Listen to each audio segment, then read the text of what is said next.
সময়ের কথা। এক রাজ্যে দুই রানী ছিল। বড় রানী খুবই দয়ালু ছিল, ঠিক তেমনি ছোট রানী ছিল উল্টো স্বভাবের। সে একাই সমস্ত রাজ্য শাসন করতে চাইতো। ছোট রানীর কোনো সন্তান ছিল না, কিন্তু বড় রানীর একটা ছোট্ট রাজপুত্র ছিল। ছোট রানী তাকে দেখে হিংসাতে জ্বলতো।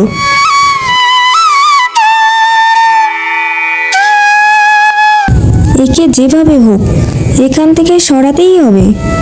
এর জন্যই প্রাসাদে দিন দিন আমার গুরুত্ব কমে যাচ্ছে। আর ভবিষ্যতে তো এই রাজা হবে, তখন তো আমার কোনো মূল্যই থাকবে না। আজই কিছু একটা করতেই হবে। সুযোগ বুঝে সে একটা দাসীকে নিয়ে ছোট্ট রাজপুত্রকে নিয়ে রাজমহল থেকে চুপিসারে বের হয়। লক্ষ্য রাখিস, কেউ যেন দেখতে না পায়, বুঝলি? হ্যাঁ হ্যাঁ রানীমা, আমি সব দিকে লক্ষ্য রাখছি। আপনি আপনার কাজটা করুন। নে এবার যা, তোকে মারলাম না। আরে বেচারা রাজা হলো না রে। এখন থেকে তো আপনি এই রাজ্যের সব। এরপর তারা দ্রুত রাজমহলে ফিরে আসলো, যাতে তাদের আর কেউ সন্দেহ না করে।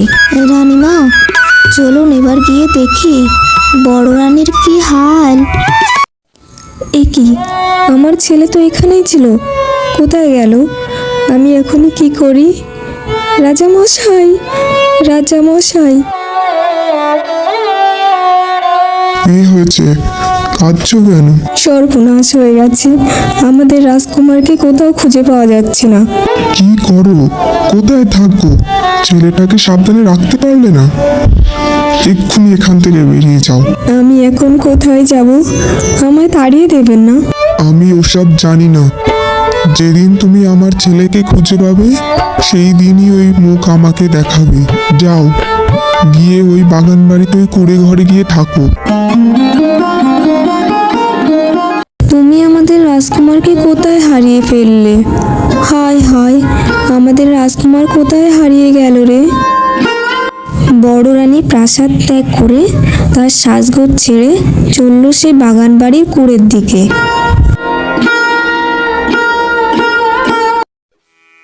কি যাচ্ছে দেখি তো।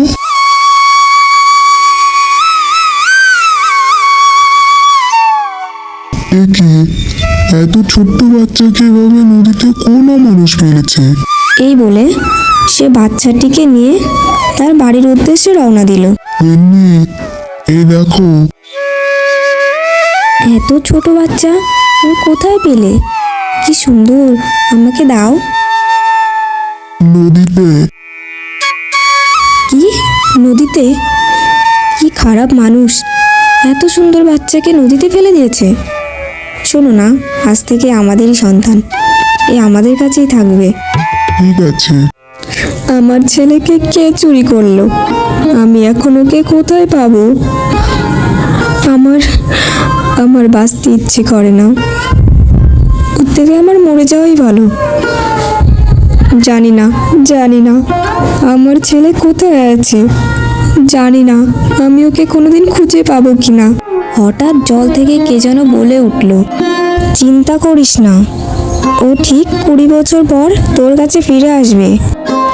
কিন্তু ও এখন কোথায় আমায় বলো? ও যেখানে আছে সুরক্ষিত আছে। তুই ওকে নিয়ে আসলে শত্রুরা ওকে মেরে ফেলবে। আর এ কথাও কাউকে বলবি না যে ও 20 বছর পর তোর কাছে ফিরে আসবে, তাহলে ওরা তোর ছেলেকে খুঁজে এখনই মেরে ফেলতে পারে। ওরা কারা? সময় হলে সব কিছুই জানতে পারবি। এরপর বড় রানী আবার তার কুঁড়ে ঘরে ফিরে আসে। এ কথা আমি কাউকে জানাবো না, যদি আমার ছেলে বিপদে পড়ে। একদিন রাজা বাণিজ্যে যাওয়ার জন্য বেরোলেন। তিনি ছোট রানীর কাছে গিয়ে বললেন, রানী, আমি বাণিজ্যে বেরোচ্ছি, বলো তোমার জন্য কি কি আনবো? আপনি আমার জন্য সবথেকে দামি শাড়ি আর গয়না আনবেন। দাসী, যাও বড় রানীর কাছ থেকে শুনে এসো তার জন্য কি আনবো।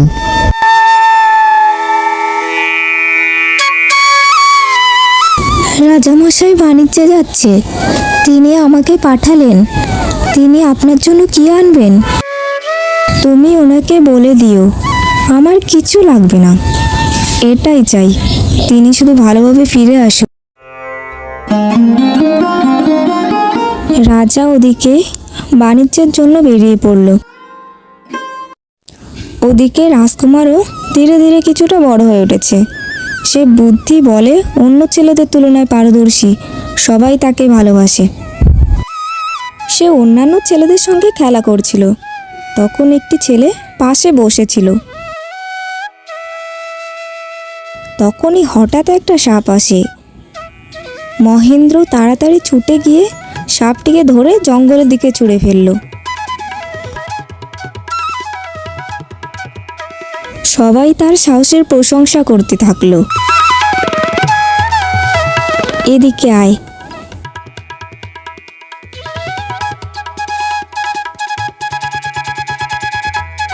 তোর ভয় করেনি? আর কখনো এমন কাজ করবি না, যদি তোর কিছু হয়ে যায়। না না মা, আমার কিছু হবে না, তুমি চিন্তা করো কেন অত? হ্যাঁ হ্যাঁ, তুই সব জেনে বসে আছিস, এমন কাজ আর করবি না, ঠিক আছে? এরপর বহু বছর কেটে গেল। মহেন্দ্রর এখন বয়স 20। ছোট রানী, আজ আমি একাই শিকারে বেরোচ্ছি। ঠিক আছে, সাবধানে যাও।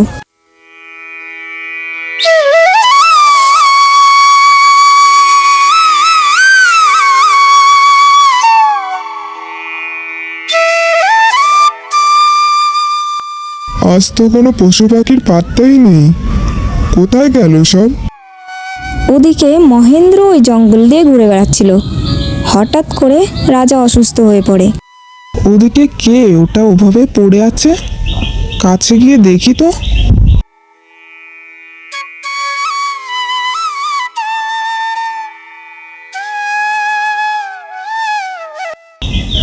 এ কি, এ তো রাজামশাই।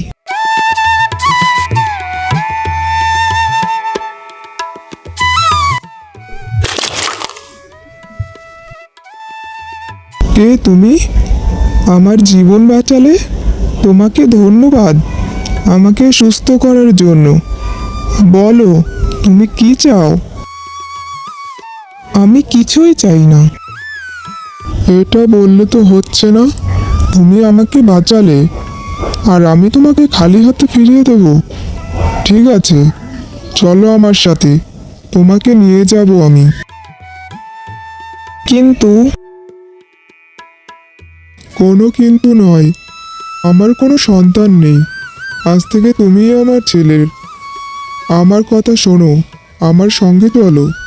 আপনার সঙ্গে যাওয়ার আগে আমি আমার বাবা মায়ের সঙ্গে দেখা করতে চাই।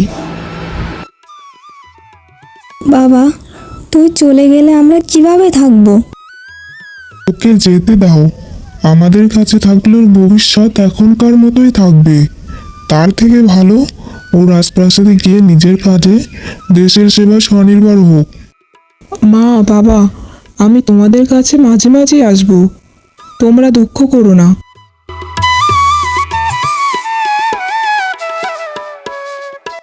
জানো, আজ এ না থাকলে আমি ফিরে আসতাম কিনা জানি না। আমি জ্ঞান হারিয়ে অচেতন হয়ে পড়েছিলাম, তখন এই আমাকে সুস্থ করে। ভালো করেছেন একে এনে। এরপর কিছুদিনের মধ্যেই মহেন্দ্র রাজার প্রিয় হয়ে ওঠে। রানীমা, লক্ষণটা ভালো ঠেকছে না। দেখেছেন আমাদের রাজামশাই ওই ছেলেটাকে কেমন মাথায় তুলে রেখেছে? হ্যাঁ, সেটাই তো দেখছি, কিছু একটা করতে হবে। মহেন্দ্র একদিন রাজবাড়ির বাগান দিয়ে ঘুরে বেড়াচ্ছিল। সে একটা কুঁড়ে ঘর দেখতে পায়। সেখানে গিয়ে বলে, এখানে কেউ কি আছো? এদিকে আবার কে এলো? এদিকে তো কেউ আসেই না। হ্যাঁ, কে? ভেতরে এসো।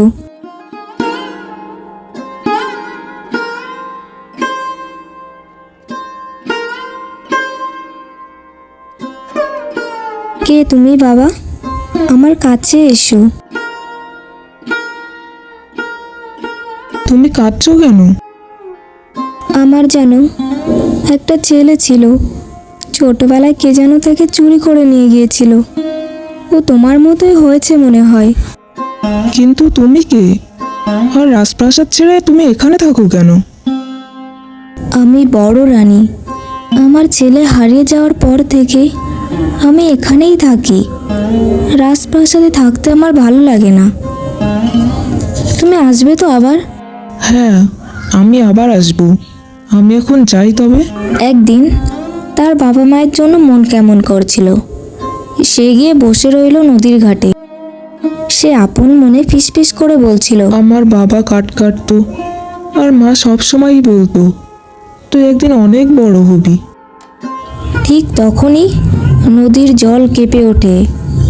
কে যেন বলে ওঠে, তুই যে ঘরের ছেলে নিজেকে ভাবিস সেটাই তোর আসল পরিচয় নয়। তুই কাঠুরিয়াদের ছেলে নস। তোর মা একজন রানী। ওই বড় রানীই তোর মা। তোর বাবা এই রাজ্যের রাজা। কে কে কথা বললো? না না, তুমি এসব মিথ্যা বলছো। আমি এসব বিশ্বাস করি না। আমি সঠিকই বলছি। তোর মা ওই কুড়ে ঘরে তোর জন্য 20 বছর ধরে অপেক্ষা করছে। যা তাড়াতাড়ি। তার চোখ চলে যায় সেই দূরের কুড়ে ঘরের দিকে। রাজপ্রাসাদের বাগানে যে ছোট্ট ঘরটায় তার মা তার অপেক্ষায় দিন গুনছে।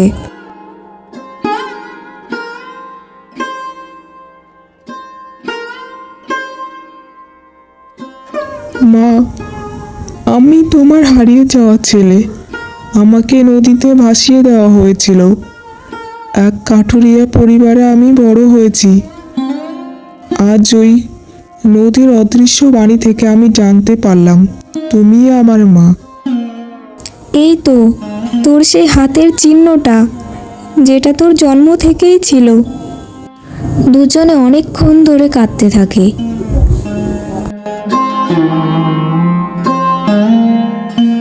মা, আমি তোমার ছেলে। এটা প্রমাণ করে শীঘ্রই তোমার স্থান তোমাকে দেব। মহেন্দ্র যে সেই হারিয়ে যাওয়া রাজপুত্র, সেই খবর ছোট রানীর কাছে পৌঁছে যায়। আর দেরি করলে হবে না, কালই ওকে সরিয়ে দিতে হবে। রাতেই দাসী চুপি চুপি কিছু জিনিস রেখে আসে ঋষির ঘরে। রাজপ্রাসাদের গোপন নকশা, রাজসেনার ছক আর কিছু গোপন চিঠি, যা থেকে প্রমাণ করা যায় ঋষি রাজবিরোধী ষড়যন্ত্রে জড়িত। এই ছেলেটা আমাদের ধ্বংস করবে রাজন। এ শুধু তোমার প্রাণ বাঁচায়নি, বিশ্বাস অর্জন করেছে, যাতে রাজ্য ছিনিয়ে নিতে পারে। মহেন্দ্রর বিরুদ্ধে অভিযোগ সে রাজদ্রোহী, ষড়যন্ত্রের যুক্ত, প্রমাণ মিলেছে। সবাই গুঞ্জন শুরু করে। আমি রাজবাড়ির শত্রু নই। আমি তো এখনই জানতে পেরেছি আমি কে। তুই কে? কাটুরিয়ার ছেলে, হঠাৎ করে নিজেকে রাজপুত্র বানিয়ে রাজ্য দখল করতে চাস? আমি রাজা ও রানীর সেই হারিয়ে যাওয়া ছেলে। ওকে শাস্তি দিন বিশ্বাসঘাতকতার জন্য। থামো।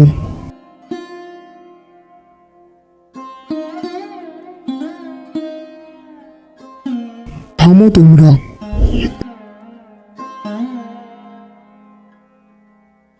গুরুজি, আপনি এত বছর পর?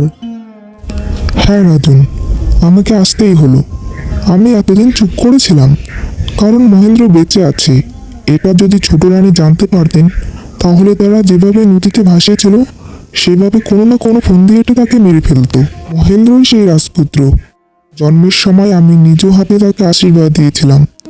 যখন ছোট রানী তাকে নদীতে ফেলে, তখন আমি সব কিছু দেখতে পাই, কিন্তু তখন মুখ খুলিনি। সময় ছিল না। আজ সময় এসেছে। বড় রানীকে কেউ রাজদরবারে ডেকে নিয়ে এসো আর ছোট রানীকে বন্দি করো।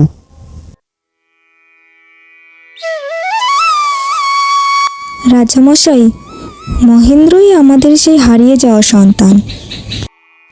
এসো আমার ছেলে, রাজ্য তোমার পথ চেয়ে বসেছিল। বুঝেছি, তোমার ওই মা বাবার জন্য মন কেমন করছে, তাই তো? তাহলে এখনো বসে আছো কেন? তাদের রাজবাড়িতে নিয়ে এসো। মহেন্দ্র, তুই এতদিন পর তোর এই অভাগা মাটাকে মরে করেছিস। তোকে ছাড়া যে আমার এক মুহূর্তও কাটে না রে। তোমাদের ভালোবাসায় আমি মানুষ হয়েছি মা। আজ আমি তোমাদের নিতে এসেছি রাজপ্রাসাদে। আমার জীবন, আমার গর্ব সব কিছুই তোমরা। তুই কি আমাদের লাজে ফেলে দিবি রে? আমরা কোথায়, রাজপ্রাসাদ কোথায়? তোমরা যদি আমাকে তোমাদের ছেলে মনে করো আর আমাকে ভালোবাসো, তবে তোমাদের আমার সাথে এক্ষুনি রাজপ্রাসাদে যেতে হবে। এরপর তারা তিনজনে প্রাসাদে প্রবেশ করে এবং তারা সুখে শান্তিতে দিন কাটাতে লাগে।